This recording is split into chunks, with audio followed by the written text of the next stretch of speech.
So guys, welcome to day two. Today is going to be a whirlwind day. This is probably everybody's favorite day. It's my second favorite day. I prefer going over my framework for closing deals because frankly, you can hire any nerd to drive you traffic. You still got to be able to negotiate and close the deal. And not only that, if we ever want any hope of having a business that runs by ourselves or without ourselves, we need to be to create a framework simple enough that an employee can run it reasonably well.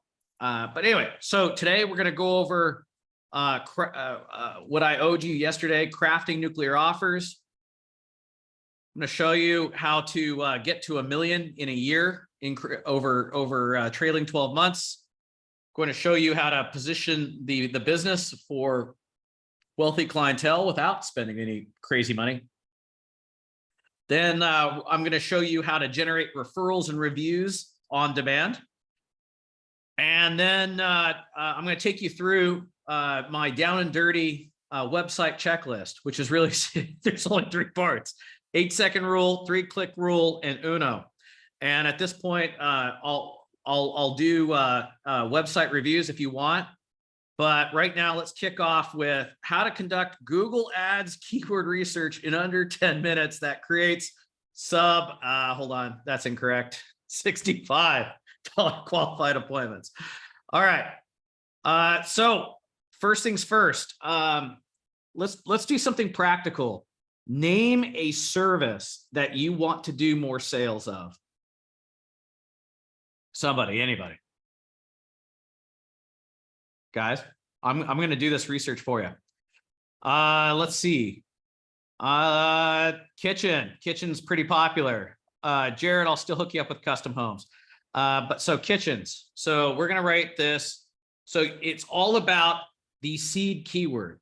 So my favorite tool is SEMrush. It's expensive, but it allows me to get this done so quickly. So I'm going to type kitchen remodeling contractor. Give me a 1 if you accept that the intent behind somebody searching kitchen remodeling contractor in Google is somebody that's looking for a bid. Okay, cool. So now I'm going to hit search. Y'all want to time me, feel free. So now what we're going to do is we're going to go to keyword variations. Okay. And that just pulled up 2.4 thousand different keyword variations. And so then now we're going to search, well, anyway, that's fine. So at this point, I've found 26,240 monthly search visits for kitchen remodel contractors. So what I'm going to do is I'm going to go line by line, and commercial and transactional are the keywords we're going to keep. The ones we're going to get rid of are and this is where the system kind of fucks up, because somebody searching general contractor kitchen remodel, that's not informational yes, everybody's looking for information, but that doesn't pass my sniff test. And so just all you got to do is get rid of the keywords that have locations that have nothing related to you, right? So Thousand Oaks, Los Angeles, okay, keep going. Agora Hills, don't care. San Jose, don't give a shit. Oak Park, Westlake. I mean, if you live around here, that's cool. But if you don't, this is worthless. And so this is why it takes 15 minutes, because I got to go through here and take out all the locational keywords that don't apply to me. And as I'm doing that, oh man, and this is what you pay those nerds all that money for, is to do what I'm doing right now. Takes no time at all. And you're paying them because they know what to do, not because it takes a lot of time. But now I'm teaching you how to do it. Okay, so yeah, get rid of that. Okay. Get rid of Des Moines. So we're cruising through, no big deal. This is so boring. So now this is where it gets crazy. So that anything with the word how into it, I want you, highest rated's fine. General contractor, that's all good. Hiring a contractor for kitchen remodel. Guys, if you're directing this straight to a landing page, and that's something I need to show you first. These are the kind of landing pages we do. Let me pull this up. But if your landing page is designed for generating a lead for somebody that's looking for a bid, I am not going to target anything like hiring or how to. How to is pure information, isn't it not? Give me a 3 if you agree with that. So we have to. So if you ever wanted to target these keywords, we would need to create like some sort of PDF that answers the question how to. If we wanted to capture a lead, we don't want to advertise a blog unless we're capturing a lead. So we would create some sort of landing page with a PDF guide of the 7 tips how to choose a contractor for a kitchen remodel. But the thing is, when there's only 20 searches nationwide, is that really worth the effort? Fuck no, it's not. So we're just going to ignore that. Right? So basically everything past this is going to be truly informational. We definitely don't want to advertise IKEA. Those are the cheapies. Kitchen and bath remodeling contractor is fine. So a lot of this takes a little bit of judgment, and we're just removing. So now, boom, we're done. Anything after this, I can tell you right now, is no bueno. So I just found 59 keywords accounting for 20,860 searches nationwide. And what I'm going to do, and this is going to sound heresy, guys, but how I break from conventional wisdom inside the marketing space, in the same way I'm branded as a management heretic in the remodeling space. But you know what? I just point to the scoreboard and be like, yeah, my portfolio are every single one of them is netting 10% after taxes and are off the tools, out of the field, and in some cases not even in the business. So I just point to the scoreboard like, okay, let's see your results. But anyhow, let me show you the down and dirty trick. So when you load up your campaign, and I'm not going to teach you how to set this up, guys. Just go to YouTube and search how to set up Google Ads and go step by step. I'm going to give you the down and dirty here. Now, what most marketers, they're going to tell you is don't use broad match. I'm going to tell you right now, that's horseshit. You're not going to get enough search volume. And Google's algorithm is now smart enough to figure out the intent behind your landing page and the intent behind your ad and the intent behind the keyword. So those alleged smart guys, those freaking nerds who think they know better than us with the phrase match, they're just doing that to create more work for themselves so they can justify their fees with you. Do broad match and let the algorithm sort the rest out. And so what you do is you take your 59 seeds here and load it in. Like this campaign right here, yeah, it's 290. We did some even more research, but the point is to use your root keywords, right? So kitchen remodeling contractor, we could do kitchen remodel contractor. We could do kitchen and bath remodeling contractor, all those different super low funnel. Guys, remember what I taught you about the funnel. You have A tier, meaning they're looking for a bid, B tier, meaning they're looking for cost, and C tier, meaning they're looking for design inspiration, right? We want the A tier keyword that signify an A tier keyword. The best way to find an A tier keyword is a description of the project and a description of who actually does it. Does that make sense, guys? Give me a 7 if you're still tracking. And so if you need more seed keywords, right, then just go down here, open that up. Oh yeah, Florida, yeah, all that crap. No, we don't want to go there. So just another way, guys, so we went broad match. Now I'm going to show you the real secret sauce. You see this button called related? I can't believe I didn't show you this. Click it. So after you pull your broad matches, pull your relateds, and by the time you're done, 15 minutes later, after it's done thinking, see, now it's 284,000. Okay, so you're going to go through that process I just taught you. The green means you've already picked it up. So see how this is a 1.3 keyword that was missed out of our route. So first do the route, then click related, and then pick off everything it missed that's commercial or transactional. If it says informational, then give it a sniff test. If it says how to, we bypass immediately. And so then that's how we put together this list here of 290 keywords. And that's how we're generating, well, that's half of it. The other half is the landing page. And that landing page looks something, no, not Alan, not Alan. Alan, let's go. Let's pull this up. We'll go here, go back to ads. I'm going to pull up his lander. So remember how I said, guys, that the first rule of landing pages is you don't leave the landing page. So there's an illusion of navigation here. I click projects, you're still on the landing page. Okay.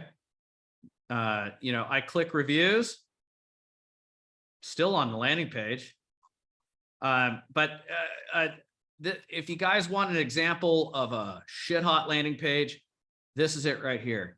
So when you marry up A-tier intent traffic keywords with A-tier intent keywords, in other words, what's the problem of an A-tier traffic search? It's to find a bid.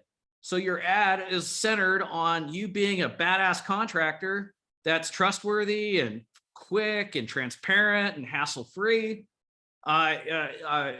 to get them to click on the landing page. And then the landing page sells them on requesting a free quote. Bink. And so that's how we're generating $66 appointments in the actually I got to turn this one off. This is no good. Yeah. Well, that's in Columbus, Ohio. Your market isn't any different.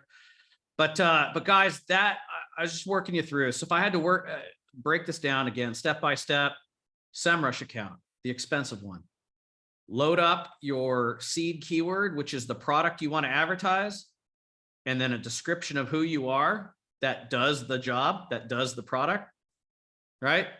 Pull all of the commercial intent keywords that have a C, pull all the T keywords that are transactional, meaning they're looking for a bid, sniff test all the informational ones to see if it's A tier or if it's legit B or C tier, and then click related, repeat the same process, takes 15 minutes per product.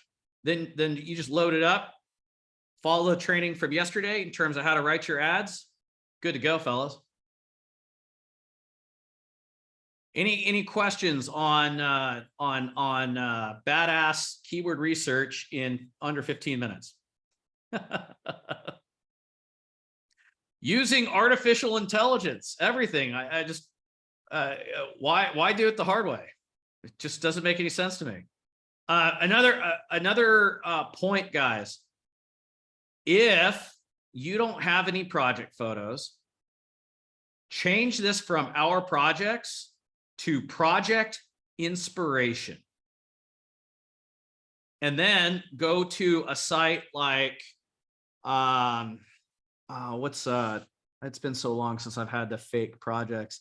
I mean, you're not really faking it, but let's see, Google image, buy images, or yeah. So Envato's good. I like Shutterstock and iStock Photo, right? So you just change this word to project inspiration, and then go pull projects from iStock Photo and Shutterstock. Good to go. Yep, Adobe, that's good too. $30 a month. Brian wanted to know how to copy and paste. Yeah, good question. So go to this button right here. Then you go to this button that says add to list. Then you create your list. And then once you've created your list, you click keyword manager, you find your list. And then you see this little arrow button, right? You select all your keywords, and then you export data as a CSV. Easy peasy. Cool beans. All right, guys. So now that I've got everybody thinking about all the money they can make, let's talk about the real secret to persuasion, and that is creating nuclear offers. Anytime you want somebody to do something, I forget the Harvard study, but they found that the offer itself accounted for about 80% of the persuasion. So if the offer is 80% of the persuasion, that takes no tech. All that takes is you understanding the other side, what their pain points are, what they want, and how you can deliver it to them in a way that's unique, that's solving the problem, and the benefit is measurable. In other words, it's objective, Uno. And the reason why I name it Uno is, you know that card game Uno with the reverse card? Your nuclear offer is like that fucking reverse card where you turn the tables immediately. It doesn't matter. I mean, if you're trying to get your wife to finally pick a place to go to dinner, drop a nuke on her. Like you want her to pick a place to go on vacation, drop a nuke on her. Like, client has a problem deciding whether or not they're going to go do business with you, drop a nuke on them. Like you have a badass candidate that you really want to come work for you, drop a nuke on them. How do we do that? What do they want? What problem is that solving? How can we solve it for them? And how can we package it in a way that is unique, directly and clearly addresses the problem, and has a measurable benefit? So this is what I mean. So with my Unos, here is my personal nuke. I've made a crazy amount of money off this.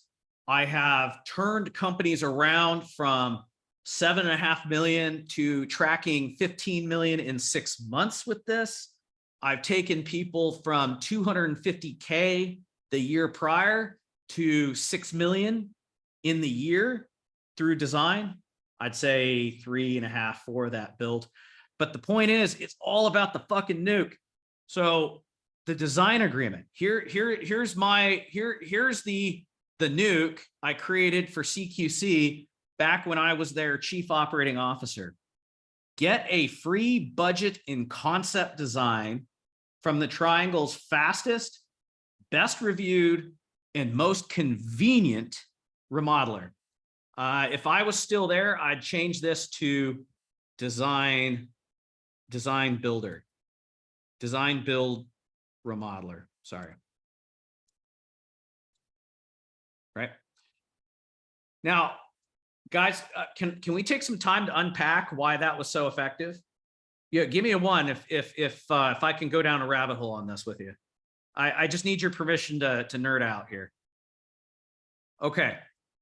So you know what we forgot to do? We forgot to go live on Facebook. Hold on a second. Man, that sucks for those guys. They missed a critical piece. This is going to be day 2. Generating premium contract opportunities. All right, buckle up and prepare to fire that nerd.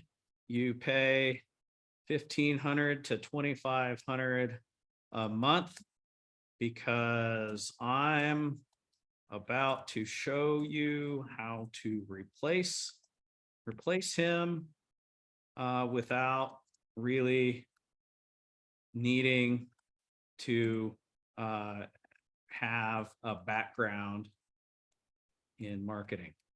Cool. Yeah, I am all about beating up on these. Is it high profit? Yeah, high profit. There we are. Okay, now we'll go live. Sorry about that, guys. I screwed that up. Okay, so back at as we were, design the nukes. So again, just to reiterate, a nuclear offer. First, we start with what does the customer want? Then we ask, why do they want it? And that should answer what is the problem they're trying to solve? And then from there, we have to ask ourselves, how can we solve that problem and package that solution in a way that's unique, that strikes a nerve in that it directly answers the question and solves the problem, okay, at the stage of the client journey they're at, because your nuke is going to change from talking to A tier traffic to B tier traffic to C tier traffic, right? In the same way, if you're a young man and you're a young unmarried man in your 20s, you're going to talk to a female whom you have an interest in that has a fiance, that would be C tier, very differently from one who hates her boyfriend, B tier, to one who is single and at the bar and by herself, A tier. Does that make sense, guys? Did I just unlock like the intent of the client journey for you there, albeit very crudely? Okay, got it. So design agreement, again, and so these nukes, they account for 80% of your results in sales and marketing, okay? And in recruiting, right? Because if you sound like everybody else, what do you think the odds of you recruiting an A player are? The same as everybody else's. And how many people have companies full of A players that are under 5 million? None. So we don't want to be like everybody else. Let's focus on our fucking nukes. So, and again, this one right here, this nuke right here was responsible for in 6 months, when I was chief operating officer, taking CQC from tracking 7.8 million to tracking 15. And my 23 now portfolio companies, every single one of them has added at least $1 million directly attributed to this nuke right here over last year. And so again, I'm reading out to you, get a free budget and concept design from the Triangle's fastest, best reviewed, and most convenient design build remodeler. So let's unpack this. Some people may know this equation or where this equation comes from. Alex Hormozi did this great value equation where he was like, value equals, so Hormozi says value equals, okay, the dream times your credibility divided by, what was it? Time times hassle. Time to the solution times the hassle that the client has to, the hassle, which is sacrifice and effort that they have to put in. Now that's what Hormozi says. Here is what Bolin says. RC says, sorry, that's so fucking narcissistic. RC says value equals price times design times credibility. Okay. Actually, hold on one second. No, sorry, I messed that up. So that's right. I always screw up the numerator and the denominator. Times price times speed times effort. Okay. So when when the left side of the equation is greater than this side, right? So anyway, it's all, value is relative, guys, and that's what I'm trying to get at. So if value is indeed relative, then obviously your value is going to be different than a competitor's value, and so a rational buyer is going to go with the highest value. True? Assuming they can afford it. Give me a 2 if you accept that statement. If they can afford it, the client's going to go with the highest value. Give me a 2 if that's true. Okay. So on the top line, we want to make these numbers as tall as it will go, as high as we can make them. And these numbers, we want to make them as low as we can. And I'll tell you right now, this is where this gets so counterintuitive, guys. There is absolutely no strategic benefit being the second cheapest. Just like there's no strategic benefit being the second most expensive. Either we want to be the cheapest in the market, or we want to be the most expensive. And here's why. Average companies, their value proposition, their nuke is, hey, we do a little bit more than the other guy for a little bit less. What does that lead to, guys? Does that lead to a race to the bottom where everybody keeps doing a little bit more for a little bit less until there's no more profit in the market because every market participant is doing a little bit more for a little bit less until they realize they're losing money, and then they go out of business, and then new suckers come into the marketplace and repeat the same cycle all over again? Guys, that's why 96% of remodelers go out of business every 10 years. That is why I'm on a freaking crusade to get everybody to raise their damn prices so that you can earn the living that you want to bring home to your family, so that you can provide opportunities for your employees to do the same within your organization, which then creates a company that gets bigger and better without you.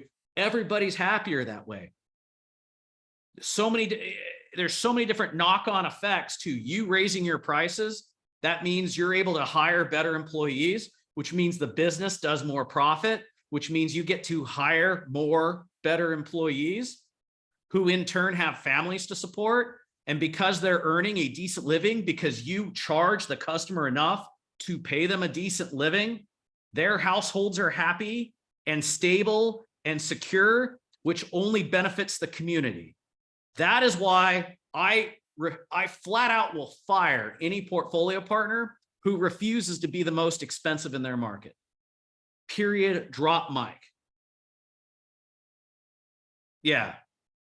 So what we want to do on the bottom end is we want this little bugger to be the most expensive relative to our customers, but we want to make us the fastest, and we want to make us have the speed. What I mean by speed is time, right? So let's just go ahead and change that to time just to keep this intellectually honest.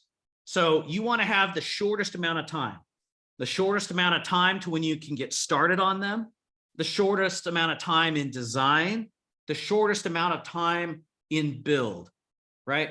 The customer, yes, they are all, even the ballers, in the back of their mind, they are thinking about price. But number two, if not number one in the premium cases, is how long is this going to take you? How much do I trust what you say to me about how long this is going to take you? And how much do I have to participate in this? Guys, this right here, time and effort, that is the reason why plastic surgery, getting a tummy tuck is $5,000.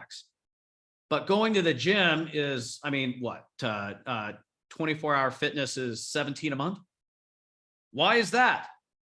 They both end up at the same result, theoretically, of losing weight and a flat stomach, except with the plastic surgery, you're asleep while it happens, and when you wake up, it is done.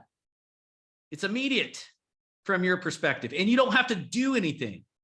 So that's why the plastic surgeon can charge $5,000 for the flat stomach, but the gym can only charge you $17 a month, and pray to God you go to the gym and you eat right and you move more to get that flat stomach, so you keep paying them, right? Same thing with remodeling.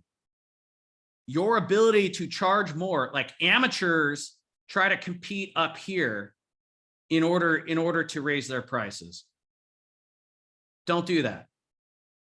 And what I mean by that is don't do that first.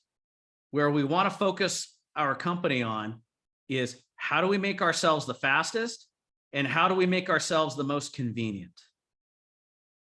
Why? Guys, any number divided by 0. What is any number divided by 0? Infinity.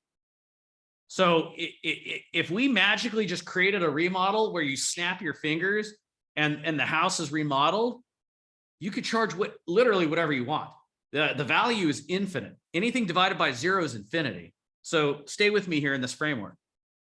On the effort side, right? Your competitors are literally telling the homeowner, go pick out what you want. And the worst ones are like, go pick out what you want, buy it, and I'll go pick it up. Some even say, go pick out what you want and I'll install it. Right? No, wrong answer.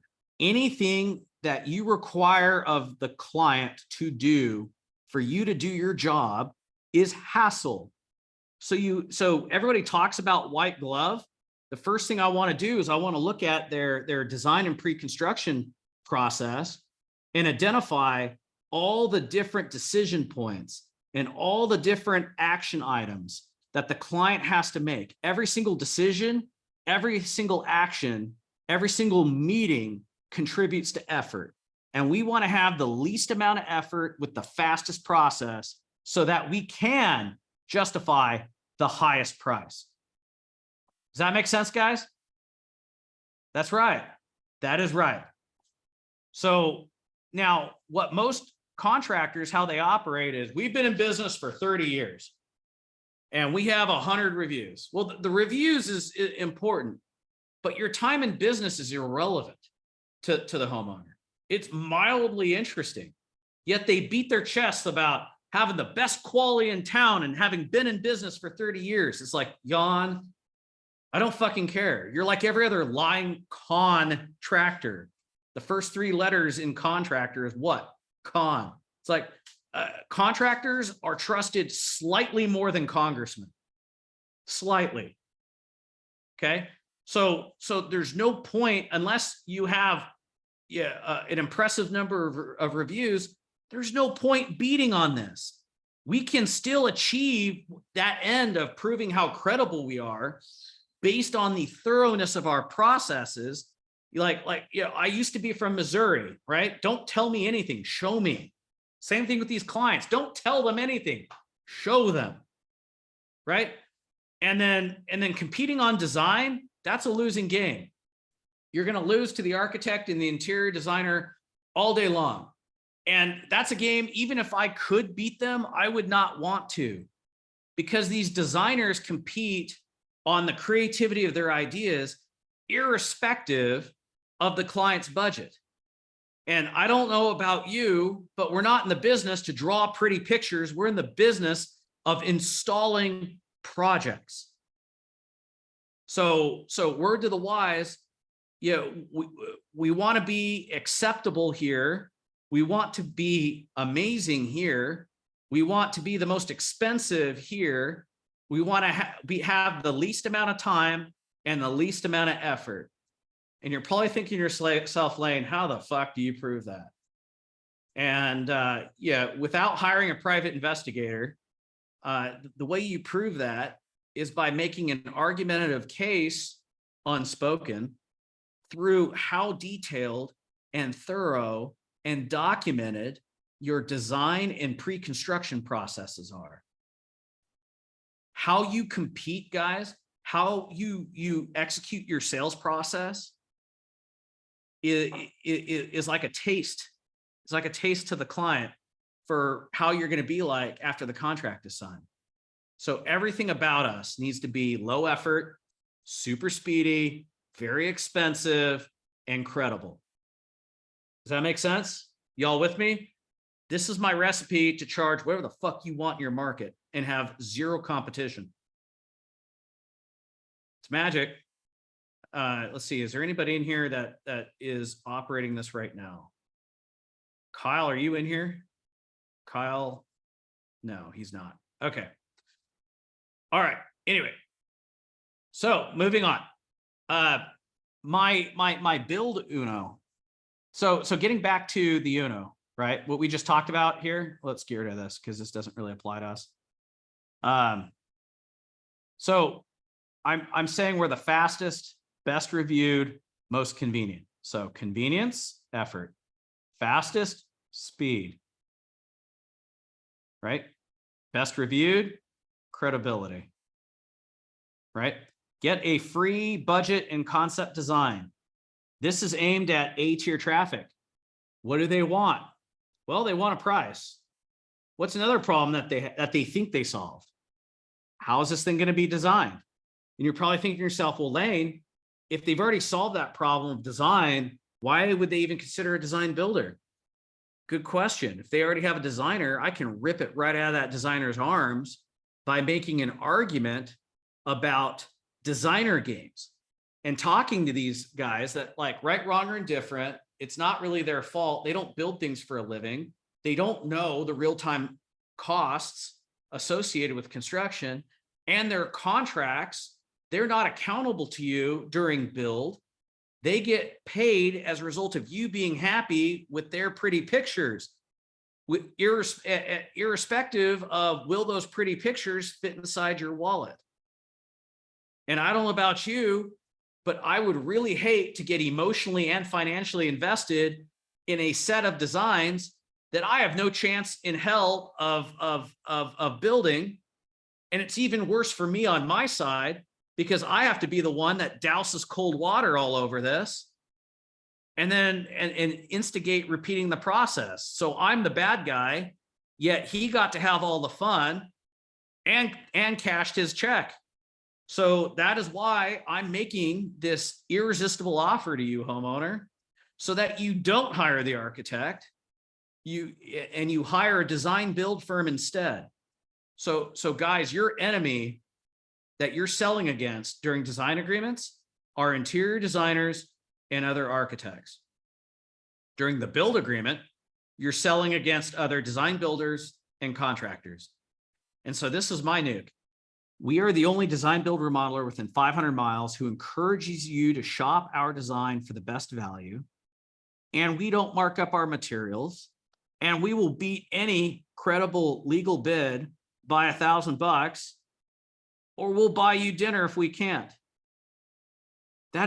This right here, like I will drop, I've instructed my sales guys to drop this nuke when selling the design agreement, because they're immediately, the moment, these homeowners aren't stupid. They know that if they sign a design agreement, their next problem is going to be build.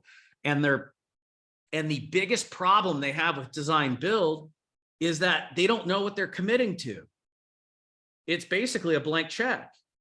And the problem with signing with an architect is they have no idea if the numbers the architect's quoting them is going to be within the ballpark of the bids coming in. And more importantly, they do their research and they see that an architect outside of a contractor, you know, their compensations, their contracts are not aligned. In fact, they're opposed to each other, and that the finger pointing back and forth largely contributes to change orders and cost overruns and deadlines being missed. And so the homeowner's left with, well, I'm fucked if I do, and I'm fucked if I don't. And so when we come in here with this nuke of, hey, you get all the benefits of design build with the perceived benefits of design bid build, in other words, the competition here, okay? And I'm already dropping a nuke against my traditional contractor competition here. And if you want to know how I do that, save that for after hours when I kill the recording. That's super secret sauce for me, and I don't want this ever to be recorded. And this right here has a qualifier to it, so that we're never actually going to write a check for $1,000. We're just going to give them a gift card to go to Outback Steakhouse or whatever. Yeah, and what this little piece does is this gets them to hand us our competitors' written bids. Now, what do you think a smart guy like us is going to do with our competitors' written bids? We're going to reverse engineer their costs, number one. And number two, if you're smart, you're going to shred that bid to show the homeowner everything they missed and what they could expect as a change order and what that would cost if they selected that bid, and then ask them if they're willing to accept that risk. And then they're going to say no. And then you're going to say, okay, well, where do you want to go from here? And they're going to say, can I be your client? Like, that's how this goes, guys. This is how you sell premium. Oh man, I'm already getting ahead in the Friday. I'm sorry. But can you see, like, we're already future pacing into Friday's training or Thursday's training. And I told you that 80% of your persuasion is how well you craft your nuke. Everything else is just tactics. Give me a 3. Anybody's head exploding at this point? Like, who here is starting to develop their nukes and craft an offer so good somebody feels stupid saying no? Okay. Yep. So I got asked yesterday, what can you expect to spend dollar-wise to acquire a contract? All right. And I call this the Ray Charles 10%, because even if you had a sales guy that's blind, he's still going to be able to see about a 10% close rate. So I just showed you a $65, okay, cool. A $65 lead off of Google, even cheaper off of Facebook. But, let's say that you don't have RevOps or you don't have the discipline you don't have the discipline to drag those B tier leads down to the A tier where you can close them, which is probably 98% of remodelers. That's fine. So a $65 lead, you're going to need 3 of those to set an appointment. And you're going to need 10 appointments to close a deal.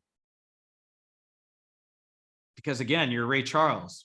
You're people stupid, whatever. You're a bad talk, whatever excuse you can come up with. You haven't showered in a month.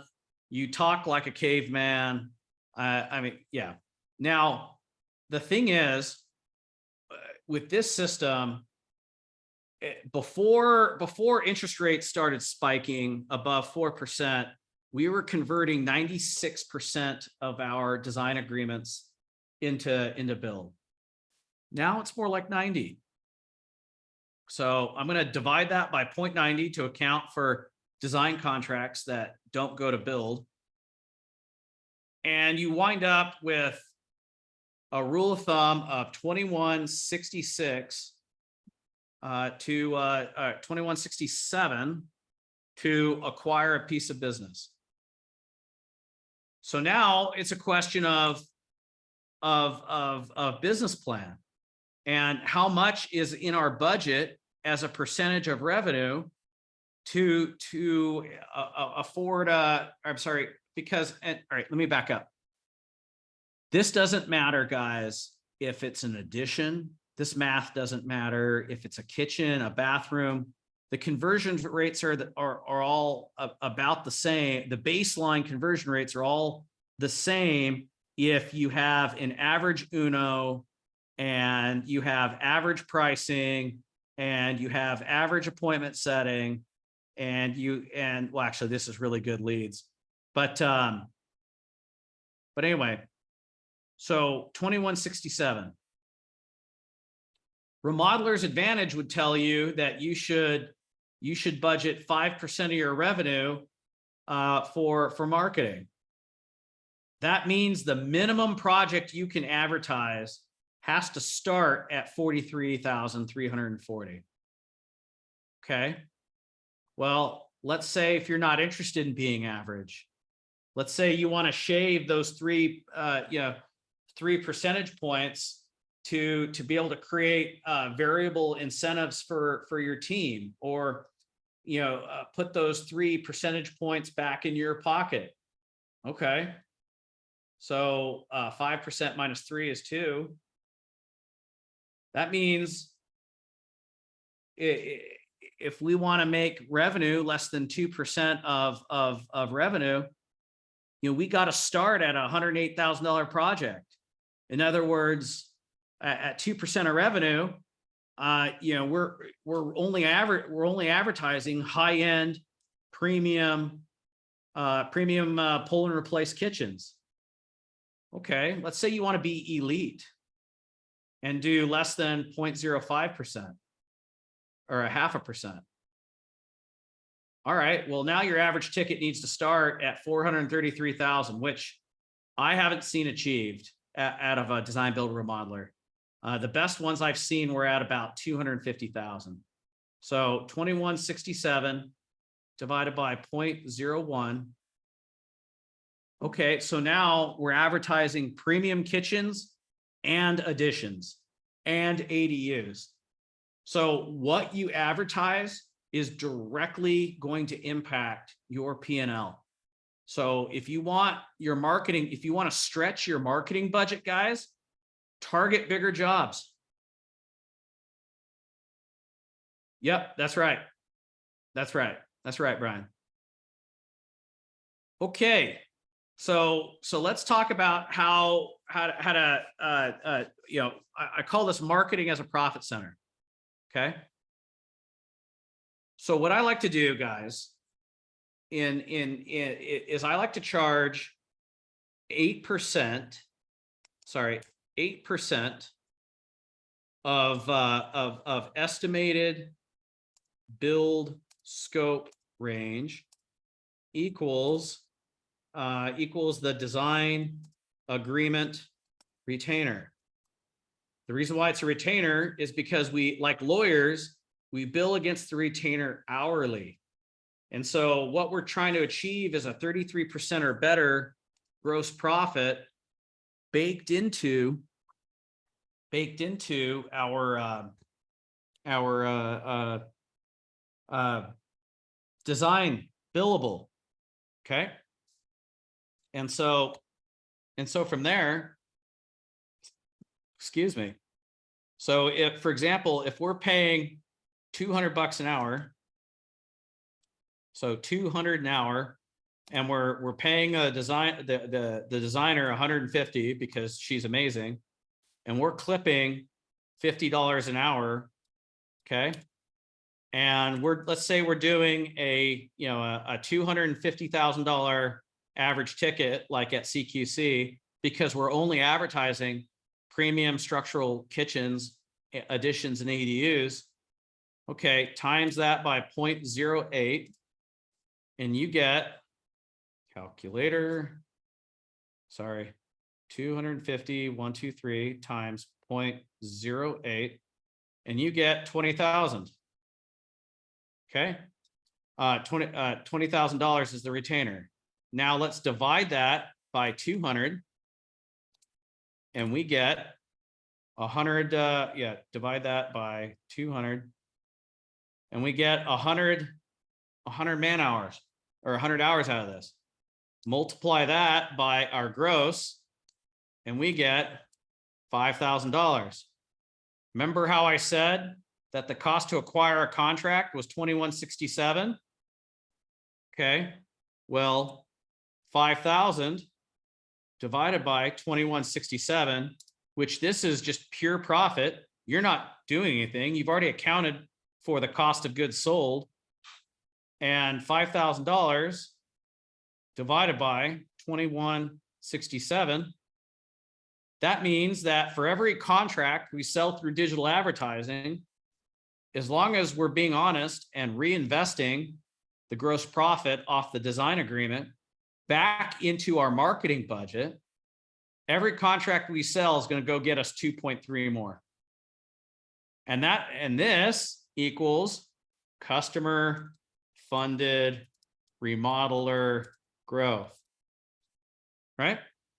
what most remodelers end up doing is treating this, now most remodelers, if they are design build, a lot of them are selling design agreements on firm fixed price. And they also have very, very, very average designers working in-house with them because they confuse headcount with business model, as opposed to you guys who will be smart. And if you've already done that, that's okay. Don't freak out. We can fix this and you won't have to fire anybody.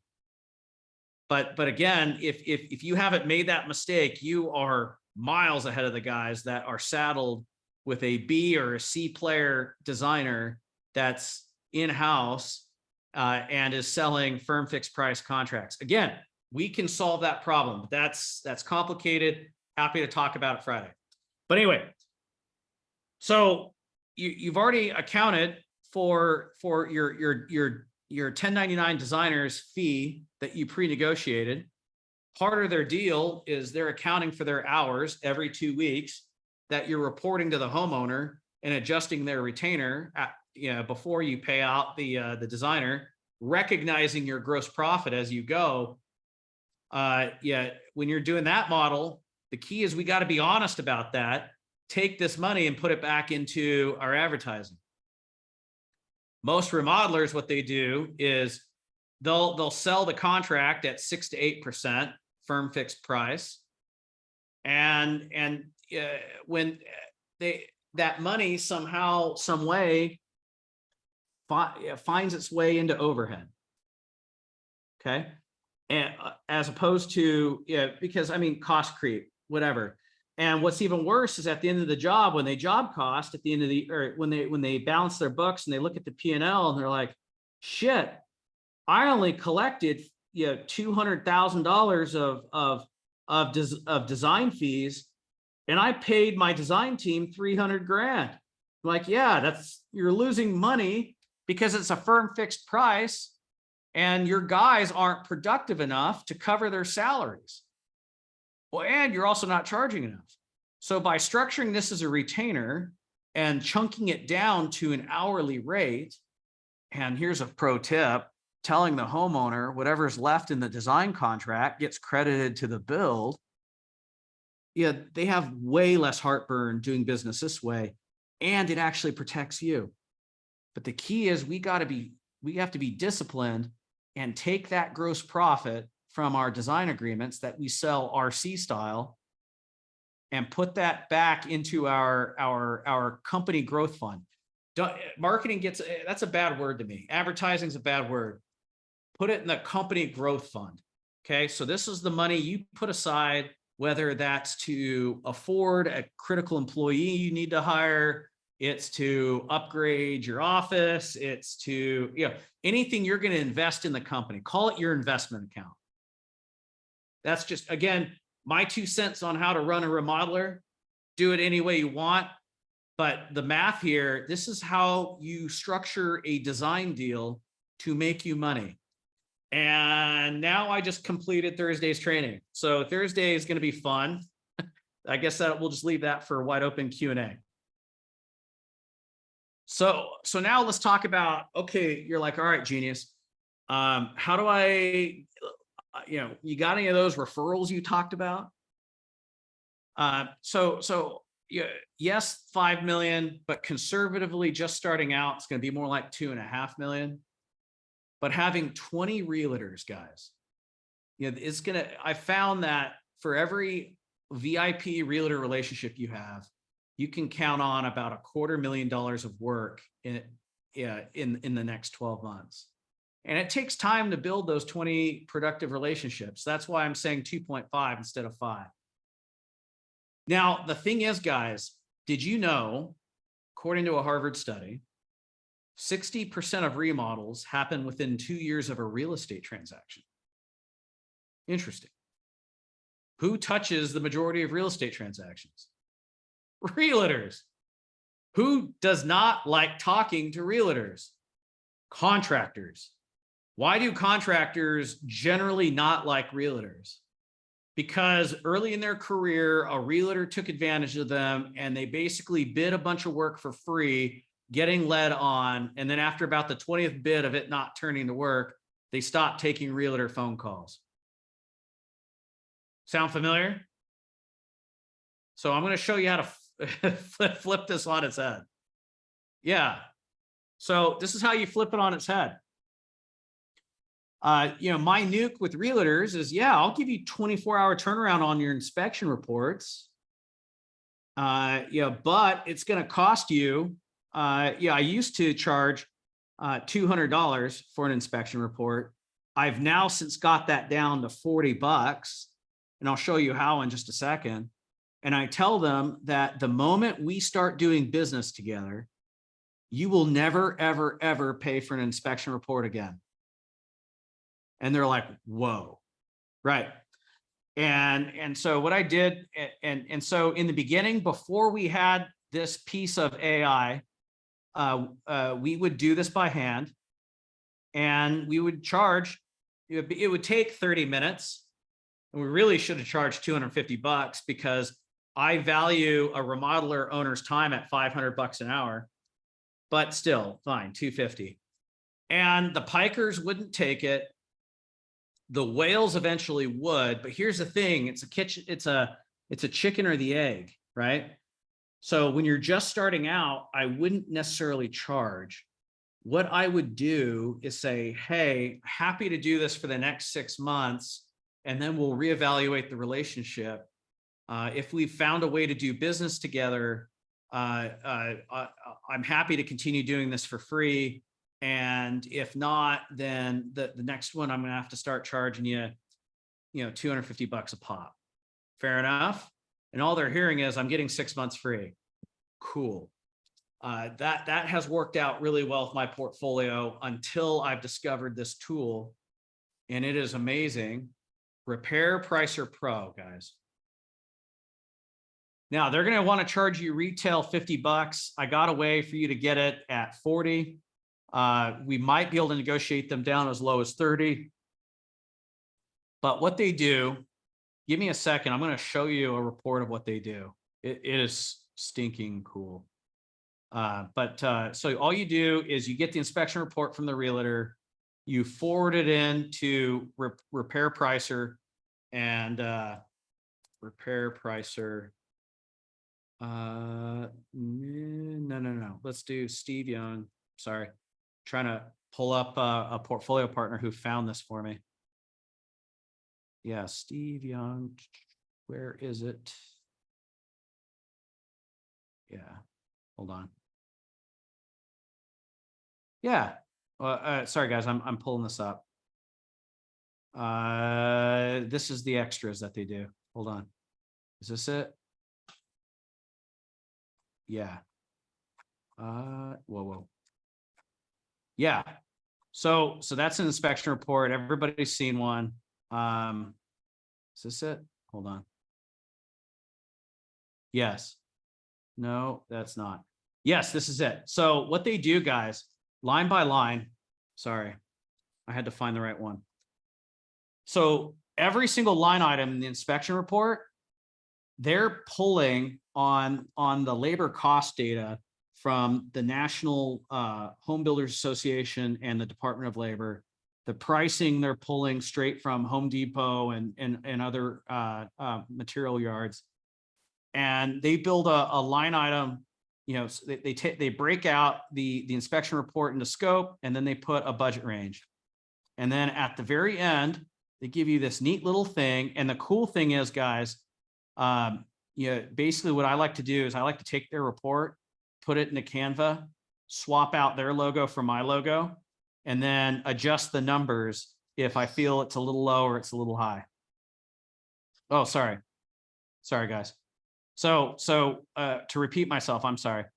They take the inspection report from the home inspector, and they break it out line by line, and they put a price range. And again, they're pulling the labor data from the National Home Builders Association, the Department of Labor, Harvard's Center for Real Estate Studies. They're getting the materials from like Home Depot and other specialty different specialty yards, providers, build.com. And at the end, they give you this neat little trade by trade of what they can expect to spend. And what I like to do is I like to take their report, load it into Canva, swap my logo for theirs, and adjust the numbers for anything that looks a little low. I don't mind being a little high. And you're probably thinking, well, Lane, I'm a high, you just got done showing me I need to be a high-end remodeler. The next question the realtor is going to ask you is, when are you available to do the work? True? Okay, guess what? We're not fucking doing this, because in our coffee meeting with these realtors, we're going to tell them, hey, my firm minimum is 100 grand. Anything below that, I'm totally willing to open it up to my Rolodex of subcontractors, and I'll be around to advise on whether a job is done or not. But this is going to be strictly between you and my subs. And the realtors be like, okay, that's fair. And he'd be like, listen, I'll even set it up for you. All you guys got to do is say yes or no. And I'm like, fine. Okay, cool. Now, why am I doing that? Why am I adding that extra time, guys? Is because I turn around and use these scopes of work as Craigslist ads to find new subcontractors that are looking for work, right? So now we have a ready supply, because how most generals screw up is they go into contractor Facebook groups, and they say, hey, can I get a bid on replacing this HVAC unit? Send me a note. Or, hey, I got a house looking for carpentry, concrete, tile, framing, trim, cabinets, the works. When you post that ad, what your subcontractors think is, this is another jackass paper GC that wants me to do his homework for him, and I have no chance of getting the work. Anybody been a sub? Am I speaking a lie right now? Absolutely not. It's true. Okay. So instead, what we're going to end up doing is training the subcontractors that we have the work. So basically what we're going to do is tell the homeowner, like, okay, you verbally approve these ranges. Great. So these subcontractors are going to realize, when you're requesting subs, when you're requesting a bid, it's not because you want them to do homework for you. It's that you actually have work, and the first credible sub that says yes to the pricing is getting the job. So this is how I turn realtors not only into a source of business, but the bycatch of the realtor, which used to be the biggest pain in the ass for us as contractors, to turn that into bait to find more subs, because your pricing as a general contractor is 100% related to the size of your sub network. The bigger your sub network, the more accurate your pricing, the better your pricing. Give me a 1 if that makes sense. Yeah. So word to the wise, a little free chicken. Check these guys out. It'll save you a lot of heartache. Okie dokie. So getting back to ROAR, that's my framework for how to generate 2.5 million in referrals per year. So we want to go after realtors. We want to go after organizations. Screw B&I, go to the HBA, join the HBA as a builder. Most HBAs allow for remodelers. Go to every weekly meeting, volunteer, do whatever it takes to get recognized and asked to join a leadership position. Why? Because now you're going to get to know all the other highfalutin developers and super custom and high-end spec builders who are going to refer you the home additions that they don't want to mess with. Exactly. Credibility, contacts, moxie. Exactly right. So get active in the HBA. It's worth every penny of the $400 in dues, right? And then awards. Okay. Let me tell you how to win awards, except for QR Quality Remodeler 500, which is based off of your P&L. apply for the NARI CODI. Most subchapters of NARI will find a way to award you an award if you're an active member of the organization and you do decent work. Almost every single market has a lifestyle magazine. I'm from Kansas City. Our magazine is 435 magazine for the highway that wraps around Kansas City. We all have them, right? And they all do like a best of Kansas City or a best of Washington, D.C. contest. Let me show you how to win it. So I have a portfolio partner that had an issue, with the fact that she never could seem to win. So I found my man Umando here, and I said, hey, I was like, I sent him the link to Cassie's award she's trying to win. I told him to reach out to her direct for the deal. And I said, I'm thinking she needs 100 votes. And I said, actually make it 103. And he asked me, well, what do you want to pay? And I said, I have no fucking clue. You tell me. I'm a professional negotiator. I'm never putting out the first number. And he tries to hit me at 700. And I'm like, can you do a little bit better? And he says, of course. And I said, check it out, dude. I represent over 30 remodeling companies. I was like, 700 seems a bit steep. Can you do it for 550? And I was expecting him to meet me in the middle at like 600, 625, but he took it at 550. I'm like, great. Anyway, so saved Cassie about 200 bucks or 150 bucks, but that's how you do it, is just knowing these black hat guys, which shit, I wasn't even supposed to show you guys any black hat stuff on this meeting. But yeah, that's how you win Lifestyle Magazine Awards.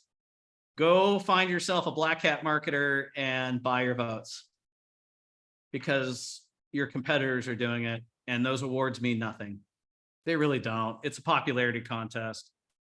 Yeah, and if you think you're better than that, I want to ask you this: are you better than John Fitzgerald Kennedy, the youngest elected president of the United States?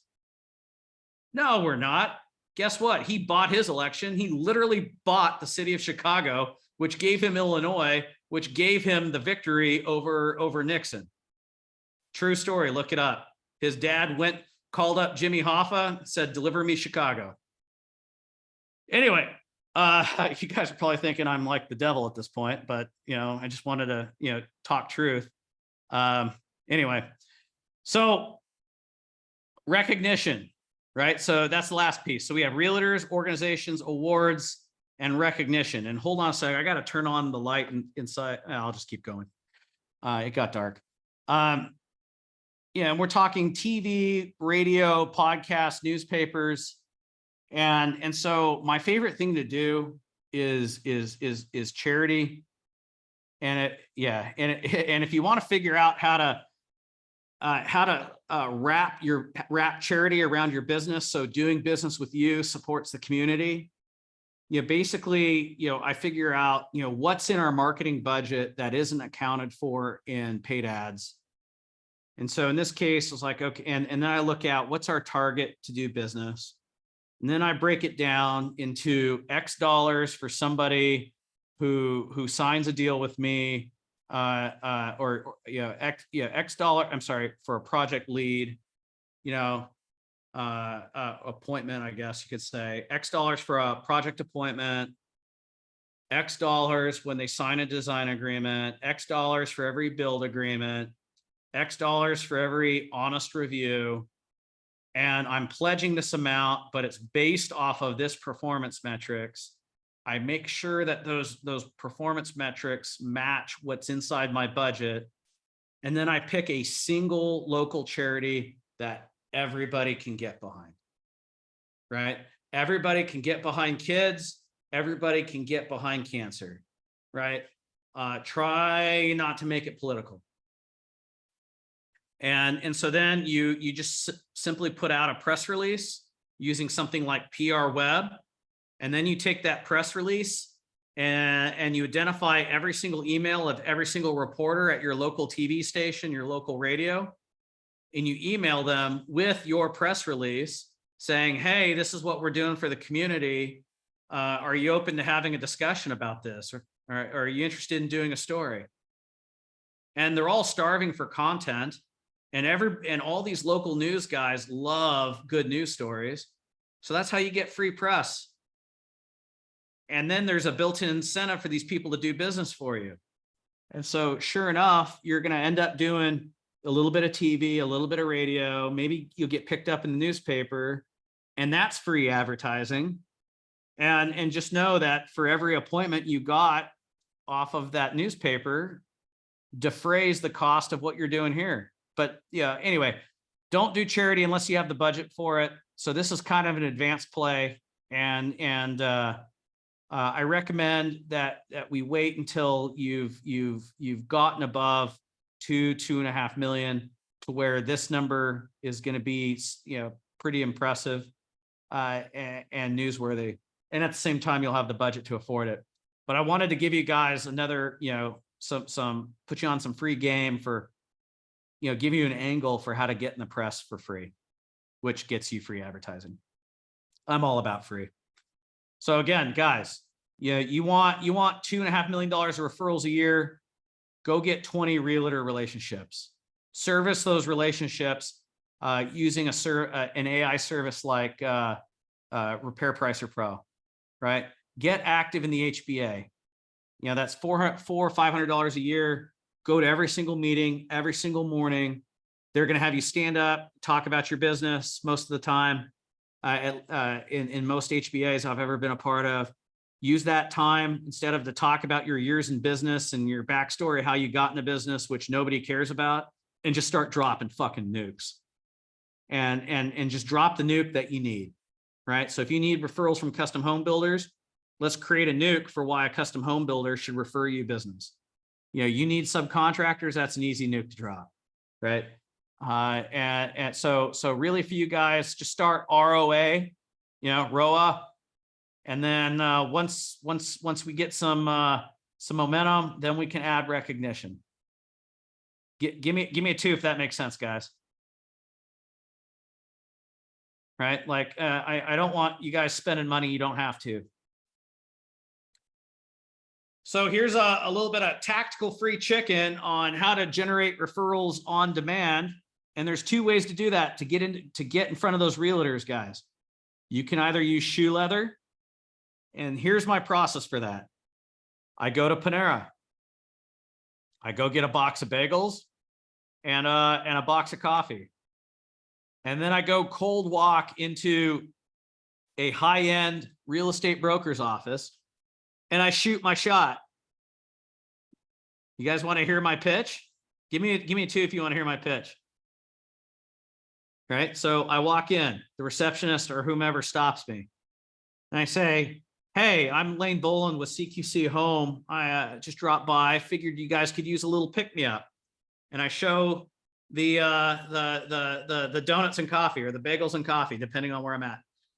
And then they get all surprised, like, "Oh, thank you." And they're like, "Tell me about yourself." I'm like, "Yeah, we're a high-end design builder that most of our business comes from realtors." I'm already hinting at that, but I just want to introduce myself, say hi, be a good neighbor.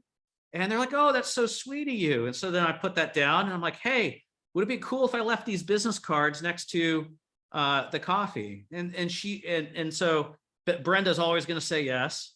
And then I'm going to say, "Hey, Brenda, what's the name of the broker in charge?" The broker in charge is the license holder for the broker's office. And then she'd say, "Oh, his name's Bob." And then I'm going to whip out a card I've already written with my nukes for the realtor inside my message to him.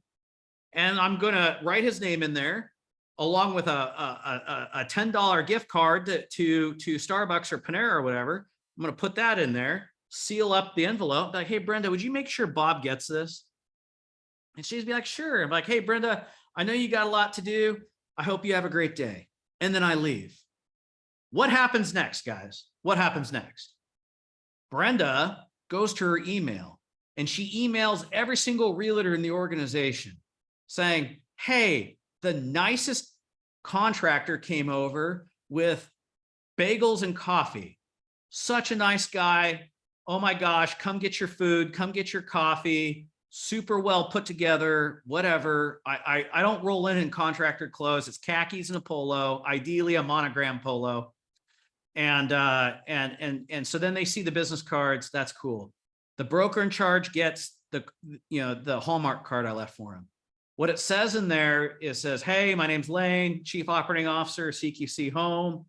We're a luxury design build remodeler that supports our VIP realtor relationships with 24-hour turnarounds on inspection reports, HGTV style job walks with your VIP clients when they're considering a home purchase, and 24/7 construction Wikipedia. And they're like, what the fuck is that? But I need it, because every realtor's biggest fear is being asked a question about real estate that they don't know. And construction's one of those things, right? And I say, hey, if you're open to it, let me buy you a cup of coffee. Here's the gift card. Let me know what you think. My card is enclosed. Boom, done. So then the next day, I send a text, not an email, not a call, to the BIC saying, hey, Bob, Brenda gave me your number. By chance, did you get the gift card I left for you? Not even the Hallmark card. I was talking about the gift card, right? Again, something in it for him. And he's like, oh, crap. Yeah, man, I've been meaning to reach out to you. And you're like, great. Then you set the appointment. You go meet with him. You shoot your shot again with him, except now you're talking business.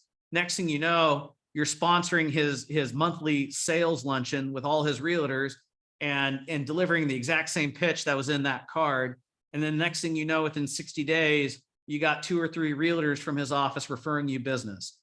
That is my ninja method that works with New York assholes. It works with the passive aggressive people from the Pacific Northwest, which, by the way, I learned people in the Pacific Northwest are weird cats. They're assholes like New Yorkers, except they're not like direct about it. They're so passive. It's infuriating. Anyway, so it works in Seattle, works in LA. It works like a charm down in the South because they have manners, right? And in the Midwest. Works in big cities, works in rural markets, it works everywhere. So if you don't have access to technology, I recommend using that process I just laid out for you. Do you want me to show you how we can speed this up super quick? So we'll use artificial intelligence. And what we'll do is we'll build out a campaign. Sorry, those are all in draft. Oh, shoot, what's going on here? Okay. I'll have to go back and check this. Okay. So we load up the realtors that we found in your market. We load up a 26 email sequence. So every 2 weeks, they're getting a really witty pitch about meeting you for coffee and why they should do it. And then it just gets sent robo. And if they say stop, it stops. They say go to hell, it stops. They say screw you, it stops. They say let's meet for coffee. Then Laney, or in this case, I'm sorry, not Laney now, but the AI assistant Sam takes that response, emails it to you, and says, hey, schedule a coffee meeting. Here's the deets. That's how we do it. So simple. So we research their emails, we go get them, and then we load up a year-long campaign where they're getting a message every 2 weeks. And then a year later, whoever hasn't responded, we're just going to repeat the same fucking campaign. So this just happens in the background. And then Lainey and her sister Sam set the appointments for you on your calendar. How cool is that? And so the responses look a lot like this. That's an away message. Boom. Neoma. So all the bots that are emailing these guys are they're fake names. But yeah, be glad to meet and discuss your business of HHI builders. Frank. Cool. Here's another one. Hi, Martin. I'm open to meeting. Please send me a couple dates and times. Right? And what's really interesting, guys, is the realtors that say unsubscribe, leave me alone. I can tell you they're not busy. They're actually the opposite. They're broke. Anybody want to know why? Because a realtor's income is directly proportional to the size of their network. So the ones that don't want to meet with you, it's because you don't represent a commission check to them right away, and they're starving already. That's just been my experience. The ones that say yes to this offer, yeah, perfect. That's another good one. Oh, here's another one. Useful tool. Wow, man, this guy gets it. Hey, I see a specialization in updating homes for sale being a useful tool for our listing package options. Weird. I mean, guys, it's shooting fish in a barrel, right? So what do you guys think of leveraging technology to just replace cold walking into real estate brokers' offices?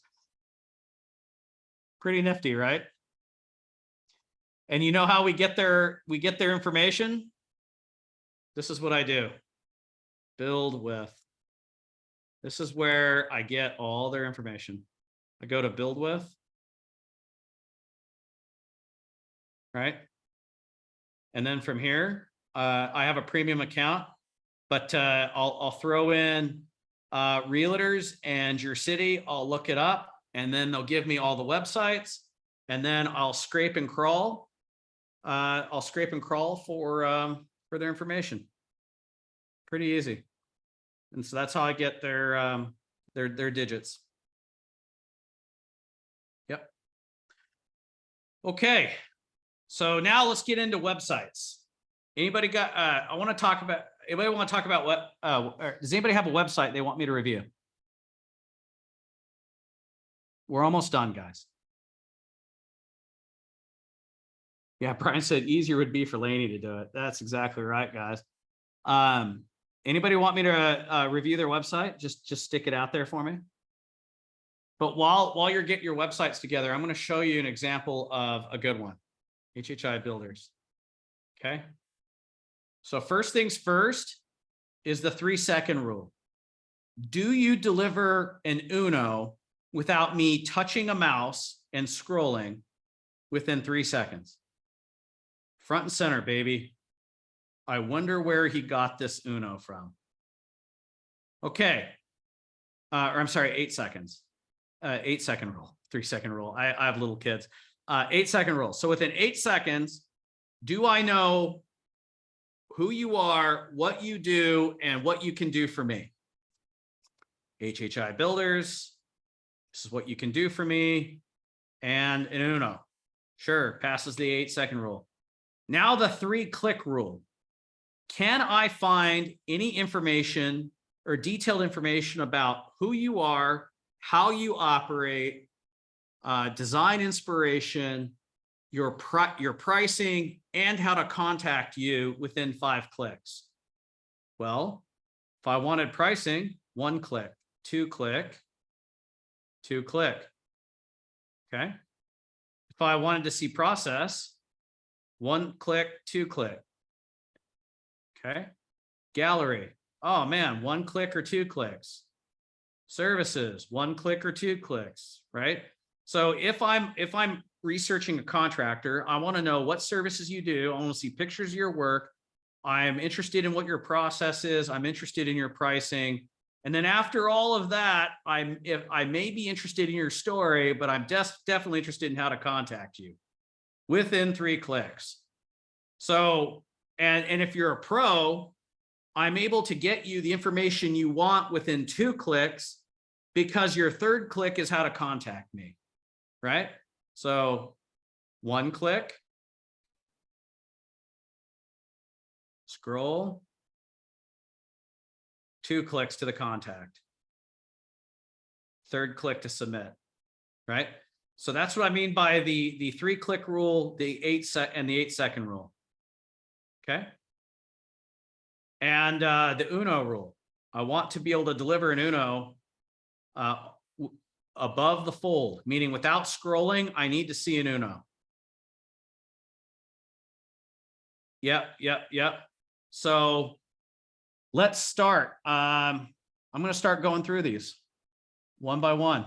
So at this point, guys, I'm going to kill the recording. Tomorrow, what are we doing tomorrow? Tomorrow, oh man. So tomorrow we are,